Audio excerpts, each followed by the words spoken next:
तनी मुर्की मारो गाना बजाना में मुर्की का पार में चुरकी अब पलानी में भुड़की अब ब्लाउज में कोई सभा लगले बबुआ खुला नहीं भा लगल ए मुकेश खुला दे दो ए बबुआ त धर्म के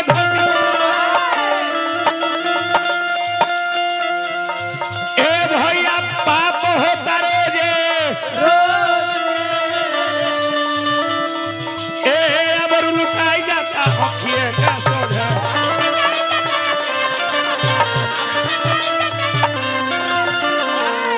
पवित्र डिटर्जेंट पाउडर आशा इंटरप्राइजेज मां काली रोड सनबरसा गुड्डू जी हमरा के तरफ पुरस्कार हार्दिक हार्दिक स्वागत बा बाबा धर्म के धरती पर ए भैया पाप होता रोजे ए अबर लुटाई जाता अखिए का सोझा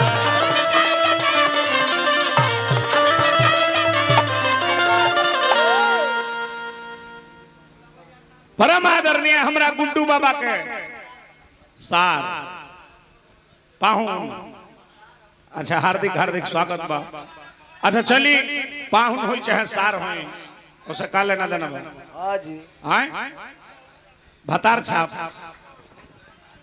के हैं यहाँ का असली बताएं अच्छा अच्छा सुनी रुकी ना ना ओसे कौन बात नहीं का हमहू केहू का सार होई त का हो जाई जी ओसे का हो जाई तारा बात देखी गुड्डू बाबा हमनी के बड़ भाई हैं गुड्डू बाबा हम ठीक बा तो यदि उनकर सार भइनी त हमनियो करबा सारे भाई ने रुकी एगो हमरवा के माला डाल तनी तनी सब लोग तनी ताली बजाए अरे भैया की राखी रक्षा बंधन में ना नहीं राखी बंधवाएगी कुछ दो हाँ बहन के कुछ दी कुछ पैसा दो करा भा लगले बबुआ हाय हार्दिक हार्दिक स्वागत बा अभिनंदन बा वंदन बा हमारा सुनील भैया से बर्दाश्त ना भइल अरे वाह तो हे करा के एहलैंड वाला दे दी हमारा के थाईलैंड वाला दे दी फूकेट वाला हो जहुआ जाई भांजी ना है ने भांजी ना फूकेट जाई तो 20,000 के बीजा तैयार कर अरे उ तरह से ना भांजी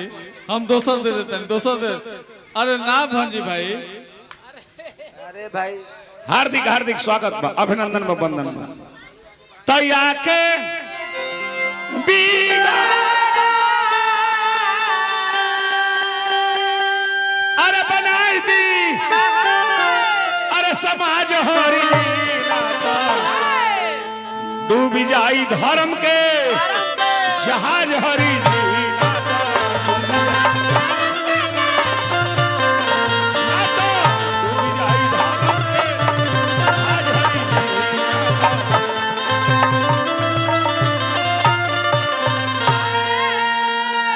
विचार करो हाँ भैया अरे भैया डॉक्टर साहब के हार्दिक हार्दिक स्वागत करब अभिनंदन करब वंदन करब भगवान करस की और डॉक्टरी खूब चले लेकिन केहू है गांव जवार में केहू बीमार मत पड़े ना हाँ संख्या बढ़ाई खूब पैसा कमाई हार्दिक हार्दिक भैया ई कौन शनिचरा बाबा का प्रसंग हो हम ना सुनल रहने हैं शनिचरा बाबा का प्रसंग में एगो लय शनि देवता के हमें प्रमुख चितन ध्यान दे लयदारी होई बहुत है लेकिन जब ना बाबा के पूजा में आइल बनी जा 5 मिनट यदि हो बाबा के बारे में ना बोलब जा हमनी के रामायण महाभारत के हमनी के गौनिहार रही जा ए जे आइल हमनी के बेकार बा शनि देवता के हमें भगवान सूरज नारायण के पत्नी के नाम है छाया भगवान सूरज नारायण के पत्नी के नाम है छाया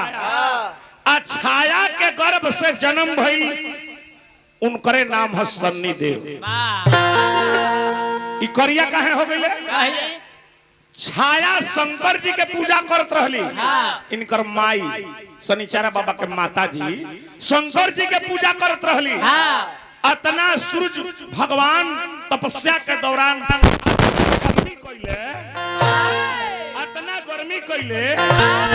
कि शनिचरा बाबा के माता जी के गर्भ करिया हो गई। तो जब इनकर जन्म भई तो इनकर स्वरूप करिए हो गई। इनकर माता के नाम है छाया, पिता के नाम है सूरज। विचार करब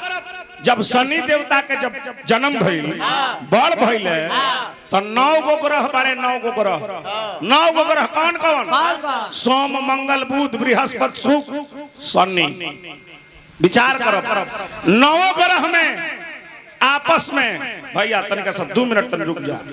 हमनी के जेकर अन्न खाई ले जा ओकरा बारे में 2 लाइन कही ले जा। भैया विचार करो, शनिचरा कहले जे हम बड़, सोम कहले जे हम बड़, मंगल कहले जे हम बड़, 9 ग्रह कहलो जे हम बड़ तो हम बड़। कहाँ गइलो? देवता लोग के राजा इंद्र के पास। बड़ाई